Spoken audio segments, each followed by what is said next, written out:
ವರ್ಷದ ಮೈಸೂರು ದಸರಾ ಕಾರ್ಯಕ್ರಮದ ಉದ್ಘಾಟನೆಗೆ ಬಾನು ಮುಸ್ತಾಕ್ ಅವರನ್ನು ಕರೆದಿದ್ದಾರೆ ಅಂತ ಹೇಳಿ ಮಾಧ್ಯಮಗಳಿಂದ ನಾನು ತಿಳ್ಕೊಂಡಿದ್ದೇನೆ.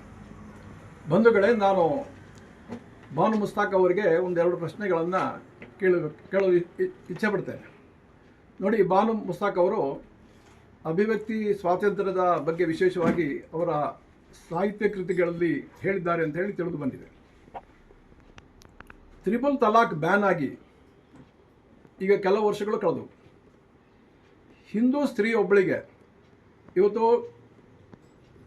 ಅವಳ ಮದುವೆ ವಿಚಾರದಲ್ಲಿ ಏನಾದರೂ ವೈವಾಹಿಕ ಜೀವನದ ವಿಚಾರದಲ್ಲಿ ಏನೋ ತಕರಾರು ಬಂದು ಡೈವೋರ್ಸ್ ಕೇಳಬೇಕಾದ್ರೆ ಅದಕ್ಕೊಂದು ಕಾನೂನಿದೆ. Indian Hindu marriage act 1955. Hindu marriage act 1955ನಲ್ಲಿ ಸೆಕ್ಷನ್ 5ರಲ್ಲಿ ಸ್ಪಷ್ಟವಾಗಿ ಹೇಳಿದೆ, ಬೈಗಮಿ ಮ್ಯಾರೇಜನ್ನು ಇಲ್ಲಿ ಪ್ರೊಹಿಬಿಟ್ ಮಾಡಲಾಗಿದೆ. ಗಂಡು ಮತ್ತು ಹೆಣ್ಣು ಅದು ಇಬ್ಬರಿಗೂ ಸಮೇತ ಇನ್ನೊಂದು ವೈವಾಹಿಕ ಸಂಬಂಧ ಇರಬಾರದು. ಇವತ್ತು ಮುಸಲ್ಮಾನರ ಅದರಲ್ಲಿ ವಿಶೇಷವಾಗಿ ಅವರ ಮಹಿಳೆಯರ ಸ್ಥಿತಿಯನ್ನು ನೋಡಿ. ತ್ರಿಪಲ್ ತಲಾಕ್ ಬ್ಯಾನ್ ಮಾಡಿದ ನಂತರ ಮುಸ್ಲಿಂ ಮಹಿಳೆಯೊಬ್ಬಳು ತನ್ನ ವೈವಾಹಿಕ ಜೀವನದಲ್ಲಿ ದೌರ್ಜನ್ಯಕ್ಕೆ ಒಳಗಾದಾಗ ಅಥವಾ ಇನ್ನು ಯಾವುದೋ ಒಂದು ಕಾರಣದಿಂದ ಅವಳು ಡೈವೋರ್ಸ್ ಕೇಳಬೇಕಾದ್ರೆ ಕಾನೂನು ಯಾವುದು? There is total vacuum. ಅಭಿವ್ಯಕ್ತಿ ಸ್ವಾತಂತ್ರ್ಯದ ಅಡಿಯಲ್ಲಿ ಹಿಂದೂ ಮಹಿಳೆಗೆ ಏನು ಸೌಲಭ್ಯಗಳು ಇದೆ ಅದು ಮುಸಲ್ಮಾನ ಮಹಿಳೆಗೆ ಸಿಗುವುದು ಬೇಡವಾ? ಬಂಧುಗಳೇ, 1955ರ ಮುಂಚೆ ಬಹುಪತ್ನಿತ್ವ ಹಿಂದೂಗಳಲ್ಲಿ ಇತ್ತು. ಆದರೆ ಇಂದು ಪರಿಸ್ಥಿತಿ ಸಂಪೂರ್ಣವಾಗಿ ಬದಲಾಗಿದೆ. ಇಡೀ ರಾಷ್ಟ್ರದಲ್ಲಿ ಪ್ರಪ್ರಥಮವಾಗಿ ಹಿಂದೂ ಮಹಿಳೆಯರಿಗೆ ಆಸ್ತಿ ಹಕ್ಕನ್ನು ಕೊಟ್ಟಂತಹ ಕ್ರೆಡಿಟ್ ಏನಿದೆ ಅದನ್ನು ನಾವು ಮೈಸೂರು ಅಂದಿನ ಸಂಸ್ಥಾನಕ್ಕೆ ಕೊಡಬೇಕಾಗುತ್ತೆ.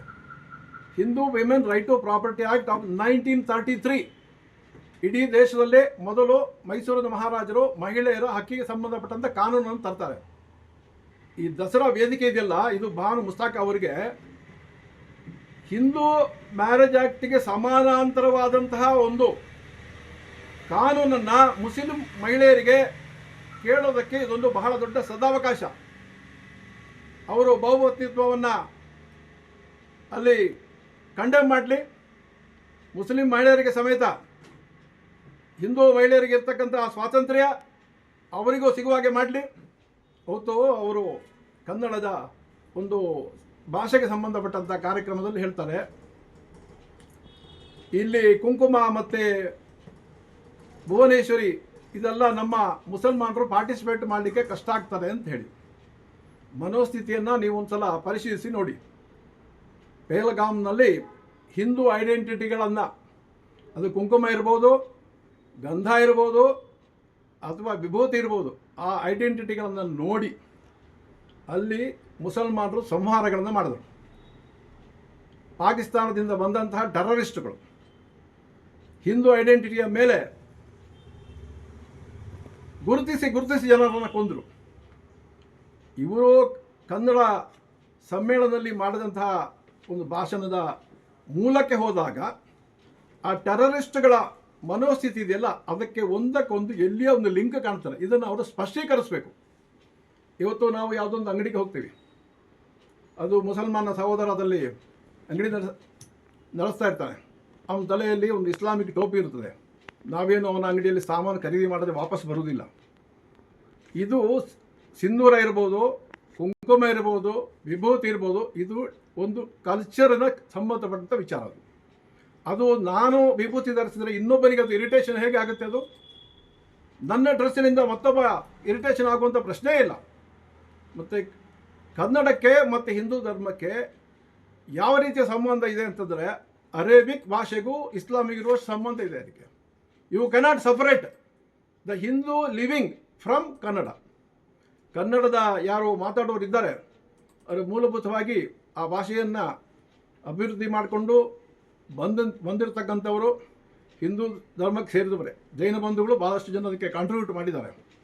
ಆ ರೀತಿಯಾಗಿ ವರ್ಗೀಕರಣ ಮಾಡುವಂತಹ ಮನಸ್ಥಿತಿ ಇರ್ತಕ್ಕಂಥ ಬಾನು ಮುಸ್ತಾಕ್ ಅವರು ಇವತ್ತೊಂದು ಹೇಳಿದ್ದಾರೆ, ತಾಯಿ ಚಾಮುಂಡೇಶ್ವರಿ ನನ್ನನ್ನು ಕರೆಸ್ಕೊಂಡಿದ್ದಾರೆ ಅಂತ.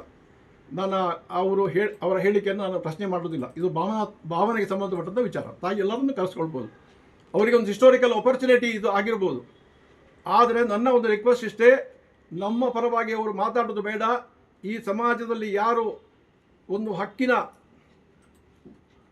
ಅಭಿವ್ಯಕ್ತಿ ಸ್ವಾತಂತ್ರ್ಯದಿಂದ ವಂಚಿತರಾಗಿದ್ದಾರೋ ಅಂತಹ ಮಹಿಳೆಯರ ಬಗ್ಗೆ ಅವರು ಮಾತಾಡಲಿ. ಅದರಲ್ಲಿ ವಿಶೇಷವಾಗಿ ಮುಸಲ್ಮಾನ ಮಹಿಳೆಯರ ಬಗ್ಗೆನೇ ಮಾತಾಡಲಿ.